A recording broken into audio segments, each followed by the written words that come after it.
ગાંધીનગર શહેર અને સમગ્ર જિલ્લામાં ભારે વરસાદની આગાહી વચ્ચે છેલ્લા 3 દિવસથી જામેલા વરસાદી માહોલ બાદ શુક્રવારથી શરૂ થયેલો વરસાદી દોર જારી રહ્યો છે। જિલ્લાભરમાં શુક્રવારે દિવસ દરમિયાન વાદળછાયા વાતાવરણ અને ઉકળાટ વચ્ચે મેઘરાજાએ મહેરબાન થઈ પધરામણી કરતા સમગ્ર પંથકમાં ઠંડક પ્રસરી ગઈ છે।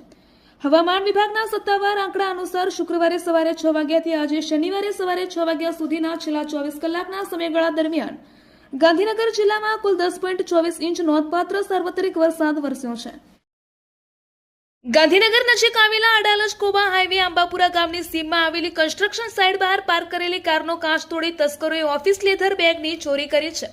આ બેગમાં બિલ્ડરના 1.93 લાખ રૂપિયા રોકડા તેમજ વિવિધ બેંકોની 10 ચેકબુકો, પાસબુકો અને લોકરની ચાવીઓ સહિતના મહત્વના દસ્તાવેજો મૂકેલા હતા। આ મામલે અડાલજ પોલીસે અજાણ્યા શખ્સો સામે ગુનો નોંધી વધુ તપાસ હાથ ધરી છે।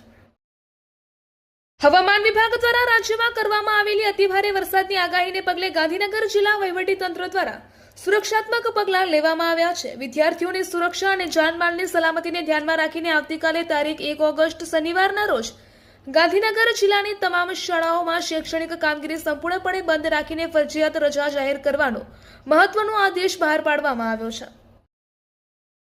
મહેસાણા મહાનગરપાલિકાની આજે ટાઉન હોલ ખાતે યોજાયેલી સાધારણ સભામાં ભારે હોબાળો જોવા મળ્યો હતો। સભા શરૂ થતાની સાથે જ એક જ વાક્યમાં 1 થી 27 જેટલા મુદ્દા મંજૂર કરી દઈ માત્ર 30 સેકન્ડમાં જ સભા પૂર્ણ કરી દેવામાં આવતા વિપક્ષી કોર્પોરેટરોએ ભારે રોષ વ્યક્ત કર્યો હતો। સાધારણ સભા પૂર્ણ જાહેર થતા જ વિપક્ષના નગરસેવકો રજૂઆત કરવા માટે સ્ટેજ પર પહોંચે તે પહેલા જ સભા હોલમાં રાષ્ટ્રીય ગીત શરૂ કરી દેવામાં આવ્યું હતું। રાષ્ટ્રીય ગીત પૂર્ણ થતા જ વિપક્ષી નેતા અમિત પટેલ, કમલેશ સુતરિયા અને હાર્દિક સુતરિયા સહિતના નેતાઓએ સ્ટેજ પર પહોંચી મેયર સોનલ ઓઝા અને ડેપ્યુટી મેયરને ઘેરી લીધા હતા અને સભા આટલી જલ્દી કેમ આટોપી લેવાઈ તથા વિપક્ષની દલિતો કેમ સાંભળવામાં ના આવી તે અંગે ઉગ્ર વિરોધ નોંધાવ્યો હતો। હવામાન વિભાગ દ્વારા 31 જુલાઈથી 2 ઓગસ્ટ 2026 દરમિયાન બનાસકાંઠા જિલ્લામાં ભારે વરસાદની આગાહી કરવામાં આવી છે। આ આગાહીને પગલે ઇન્ચાર્જ જિલ્લા કલેક્ટર M.J. દવેના અધ્યક્ષસ્થાને પાલનપુર જિલ્લા કલેક્ટર કચેરી ખાતે ઉચ્ચસ્તરીય સમીક્ષા બેઠક યોજાઈ હતી। આ બેઠકમાં સંભવિત ભારે વરસાદથી થતા નુકસાનને અટકાવવા તેમજ બચાવ અને રાહત કામગીરીની પૂર્વ તૈયારીઓની સમીક્ષા કરવામાં આવી હતી। સંત રવિદાસ મહારાજની 650મી જન્મજયંતિ નિમિત્તે આયોજિત આ રથયાત્રા રાજસ્થાનથી ગુજરાતમાં અંબાજી ખાતે પહોંચી હતી। કાશીથી કર્ણાવતી સુધીની આ રથયાત્રાનું ગબ્બર સર્કલ ખાતે સ્વાગત કરવામાં આવ્યું હતું। અંબાજી મંદિરના ચાચર ચોકમાં સંતો દ્વારા કળશનું પૂજન કરવામાં આવ્યું હતું। આ પૂજન ભટ્ટજી મહારાજના હસ્તે સંપન્ન થયું હતું। વાવથરાદ જિલ્લામાંથી પસાર થતી નર્મદા મુખ્ય કેનાલ પરના પુલની ગુણવત્તા અને મજબૂતી ચકાસવા માટે નર્મદા નિગમ દ્વારા ટેસ્ટિંગ કામગીરી શરૂ કરવામાં આવી છે।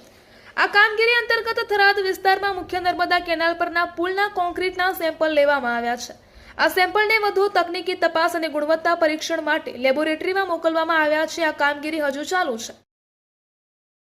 પાટણની સ્પેશિયલ પોક્સો કોર્ટે સિદ્ધપુરની સગીરા પર દુષ્કર્મ ગુજારવાના કેસમાં મૌલવી દુજાના મહેબૂબભાઈ સેલિયાને દોષિત ઠેરાવી 20 વર્ષની સખત કેદની સજા ફટકારી છે। અદાલતે આરોપીને 27,000નો દંડ પણ કર્યો છે અને તેમાંથી પીડિતાને 4 લાખનું વળતર ચૂકવવાનો આદેશ પણ આપ્યો છે। આશરે 1 વર્ષ પહેલા સિદ્ધપુરની 14 વર્ષ અને 6 માસની સગીરા બીમાર રહેતી હોવાથી તેના પિતાએ ધાર્મિક વિધિ અને ઇલાજ માટે પાલનપુરના ગઠામણા ગામના મૌલવી મહેબૂબભાઈ સેલિયાને ઘરે બોલાવ્યા હતા। પાટણની હેમચંદ્રાચાર્ય ઉત્તર ગુજરાત યુનિવર્સિટીના બહુચર્ચિત MBBS ઉત્તરવાહી કૌભાંડના મુખ્ય આરોપી ડોક્ટર કનુભાઈ તેજાભાઈ ચૌધરીની નિયમિત જામીન અરજી કોર્ટે ફગાવી દીધી છે। સેશન જજ PH શેઠે ગુનાની ગંભીરતા અને આરોપીની સક્રિય ભૂમિકાને ધ્યાનમાં રાખી જામીન આપવાનો ઇનકાર કર્યો હતો। રાજ્યમાં ભારે વરસાદને પગલે જિલ્લાની તમામ શાળા કોલેજો બંધ રાખવામાં આવી છે અને સરકારી પરીક્ષાઓ પણ મુલતવી રાખવામાં આવી છે। પરંતુ અમદાવાદના બોપલ સ્થિત સ્ટર્લિંગ સિટી વિસ્તારમાં આવેલા TCS ION ઝોન સેન્ટર ખાતે સ્ટેટ બેંક ઓફ ઇન્ડિયાની પ્રોબેશનરી ઓફિસરની પરીક્ષા યોજાતા ઉમેદવારોને ભારે હાલાકીનો સામનો કરવો પડ્યો હતો। વરસાદી પાણી ભરાયેલા વિસ્તારોમાંથી પસાર થઈને ઉમેદવારો પરીક્ષા કેન્દ્ર સુધી પહોંચ્યા હતા।